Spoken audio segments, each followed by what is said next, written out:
నిన్నటి రోజు ఏదైతే అమెరికా చేసినటువంటి దాడిని పూర్తిగా యుఎస్ తరఫున ఖండించడం జరుగుతుంది.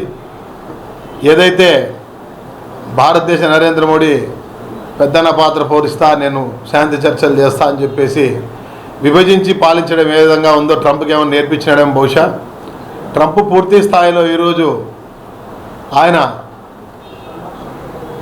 ఖమేనీని హతమార్చడం, భారతదేశంలోనే కాదు యావత్ ప్రపంచ దేశాలంతా కూడా మళ్ళీ ఒక్కసారి కులాలపైన మతాలపైన అయిపోతుంది రాజకీయం. అంటే భారతదేశంలో ఏ రకంగా అయితే నరేంద్ర మోడీ బీజేపీ సర్కారు చేస్తూ ఉందో అదేవిధంగా యావత్ దేశం మొత్తం ప్రపంచం మొత్తం కూడా ఈరోజు ఆ విధంగా చేసేదానికోసం ఒక కుట్ర అని చెప్పేసి ఇందులో నరేంద్ర మోడీ సహాయదండలు కూడా ఉంటాయి. అదేవిధంగా భారతదేశంలో చాలామంది భారతీయులు ఈరోజు గల్ఫ్ కంట్రీస్లో నివసిస్తున్నారు. పొట్టగుడ్డు కోసం అందరూ పోయినారు.